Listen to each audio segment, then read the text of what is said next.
गरिमा जी, ये बिल्कुल सच है कि भारत 55% आबादी का हिस्सा युवा के पास है और किसी भी देश और समाज की विकास की प्रक्रिया में युवाओं की बड़ी महत्वपूर्ण भूमिका होती है। और इस देश के लिए जो कल सपना देखा गया है विकसित भारत बनाने की, जिस कार्य को प्रधानमंत्री कर रहे हैं, सतत कर रहे हैं, उद्यमियों के लिए जिस तरह के रोजगार लाने का प्रयास कर रहे हैं, वह छोटे छोटे कुटीर उद्योगों के माध्यम से और बड़ी योजनाओं को साकार करने के और उसको अमली जामा पहना के आम जन के सपनों में पंख लगाने का कार्य निश्चित तौर पर हो रहा है। लेकिन बिजनेस का फार्मूला होता है मनी मेकिंग मनी, मनी पैसे से पैसे बनाना।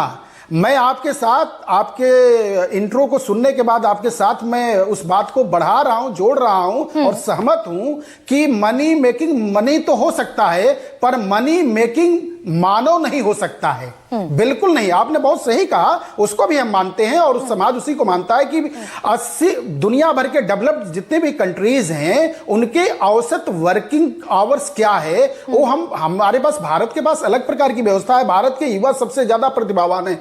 विश्व के पटल पर भारत के युवाओं की सहभागिता दुनिया भर के प्रगतियों में सबसे ज्यादा है। यानी हम लगभग 12% तो भारत के युवा बड़े जगहों पर, पार्लियामेंट से लेकर वैज्ञानिक शोध संस्थानों से लेकर रिसर्च सेंटर से लेकर सब जगह भारत की प्रतिभा है। वो अच्छी बात है, हम मानते हैं। लेकिन किसी का विचार, किसी की बात आना उसका निजी हो सकता है कि वो 80 घंटे 90 घंटे की बात करना उनका एक वैचारिक अपना निजी चीज हो सकता है। लेकिन युवा शक्ति का इस्तेमाल होना चाहिए प्रोफेसर सौरभ भाई। युवा अपने पास है, देश अपना युवा है, प्रधानमंत्री कहते हैं कि इस युवा शक्ति का इस्तेमाल होना चाहिए, तो ये बड़ा एक कंट्रीब्यूटरी चंक हो सकता है $30 ट्रिलियन इकोनॉमी के लिए। इसमें तो कोई दो मत नहीं है। नहीं, बिल्कुल नहीं। युवा शक्ति के बल पर ही मैंने बात की शुरुआत की कि किसी भी देश समाज के विकास में सबसे बड़ी भूमिका युवा की होती है। और युवा पर केंद्रित राज्यों में सरकारें, यानी केंद्र सरकार की जितनी महत्वपूर्ण योजनाएं हैं, लगभग 150 योजनाएं भारत सरकार चला रही है। प्रधानमंत्री नरेंद्र मोदी की ग्रास रूट की योजनाएं हैं और उस 150 की योजनाओं में सरप्लस करके राज्यों ने युवाओं के लिए और विकास के लिए सभी प्रकार के दरवाजे खोल रखे। और वो राज्य जहां जहां भाजपा की सरकार हैं वहां तो और सुदृढ़ काम कर रहे हैं, सुदृढ़ काम कर रहे हैं। अच्छा, ये बताइए सौरभ, मैं इसी गणित को जरा आपसे समझ लूं। बिल्कुल ठीक कह रहे हैं, युवाओं के लिए दरवाजे खुल गए, युवाओं के जो उनकी एस्पिरेशंस हैं उन्हें सुदृढ़ करने का काम हो रहा है। लेकिन सौरभ, ये 13 घंटे रोज जो काम करने का फॉर्मूला है, अगर मान लीजिए युवा अपने जिम्मे ले ले इस जिम्मेदारी को, तो 13 घंटे काम करेगा, मिलना क्या चाहिए उसे हर दिन?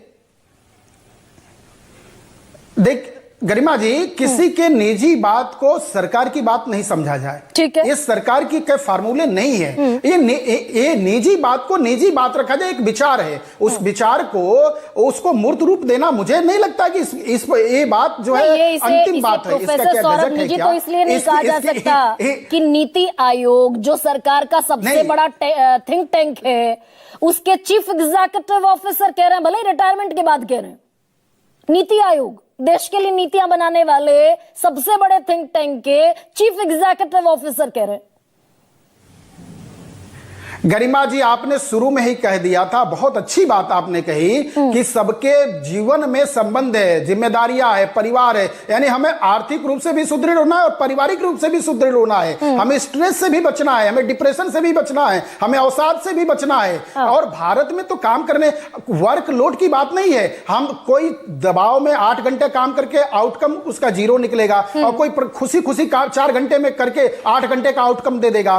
तो हमें मिल क्या रहा है? हम गुणवत्तापूर्ण कार्य करने की बात करें, यही मोदी सरकार कहती है। नहीं, लेकिन प्रोफेसर सौरभ, ये तो आप भी मान रहे हैं, प्रधानमंत्री भी कहते हैं युवा शक्ति है इस देश की और युवाओं को डिविडेंड मिलना चाहिए। लेकिन हम देख क्या रहे हैं, 703 रुपए हर रोज जिनसे हम वकालत करवा रहे हैं, भाई 90 घंटे काम करना चाहिए, 13 घंटे रोज। उस 13 घंटे रोज काम करने वाले को हमारे देश की PFLS रिपोर्ट ये कहती है, पीरियोडिक फोर्स लेबर सर्वे, कि वो 703 रुपए रोज पाता है, इतने सुदृढ़ीकरण के बावजूद। गरिमा जी, गरिमा जी, बस आपकी बात को मैं यहीं जोड़ रहा हूं, लेकिन आप इसको काउंटर क्वेश्चन में पीछे मत ले जाइएगा। हाँ। लेकिन आप भी जानती हैं कि भारत की आजादी के साथ दुनिया भर के अनेक देश आजाद हुए, और भारत का दुर्भाग्य रहा कि भारत की आजादी के बाद जो सत्ता आई वो भारत को आज भी विकासशील बना के छोड़ के चली गई। उससे निकाल के बाहर लाने के लिए जो आम आदमी के सपनों में पंख लगाने का कार्य 2014 से लगातार योगी हर राज्यों में बीजेपी की सरकार और केंद्र में मोदी की सरकार ये जो कार्य कर रही है, उसका परिणाम 2037 में दिखेगा, और भारत एक समर्थ राष्ट्र और संपन्न राष्ट्र और युवाओं के बल पर खड़ा होता राष्ट्र आज पूरे दुनिया के सामने दिख रहा है। वो प्रक्रिया शुरू नहीं, लेकिन 11 साल में सौरभ, जल्दी से सुनिए ना भाई, अगर पिछली सरकार होती, कांग्रेस की सरकार होती, तो अभी भी भारत विकासशील देश के रास्ते पर चल रहा होता। मैं तो ये पूछ रही हूं, ये जो देश का युवा है, जिसे बड़ा चंक आप भी मान रहे हैं, प्रधानमंत्री भी मानते हैं, इसको 703 रुपया रोज मिलता है, तो इससे हम करा लें 13 घंटे मेहनत, कोई छुट्टी नहीं, कोई आराम नहीं, इससे कराना चाहिए क्या? नहीं, बिल्कुल नहीं। मुझे लगता है कि प्रधानमंत्री के द्वारा जितनी भी बातें होती है और बीजेपी की नीतियों में, वो युवाओं को सबसे महत्वपूर्ण चीज है। और हम आपसे मन की बात आप जानते हैं, अभी पिछले दिनों एपिसोड में उन्होंने युवाओं से आग्रह भी किया था, सबसे पहली बात यह है कि स्वस्थ रहो, निरोग रहो और देश समाज के लिए काम करो, अपने जीवन की दिनचर्या ठीक बना के रखो। तो हम तो इसको मानते ही नहीं कि 13 घंटे काम करो और 13 घंटे की बात हो रही है। जितना काम करो पूरा और दाम लो पूरा, ये हमारा नारा है। लेकिन होता नहीं ना सौरभ, नारे से, नारेबाजी से, सुनिए ना, लेकिन नहीं होता ना। और मैं आंकड़ा लेकर बैठी हूं, मैं कि फिजूल की, आप जानते हैं मैं तूतू मैं नहीं करती। ठीक बात है, ठीक भाई, हम नारा तो गढ़ेंगे कि बिल्कुल नहीं, हम नारा तो गढ़ेंगे, निरोगी रहो, स्वस्थ रहो, काम करो और पूरा दाम लो, और दाम जाएगा अमीरों की पॉकेट में।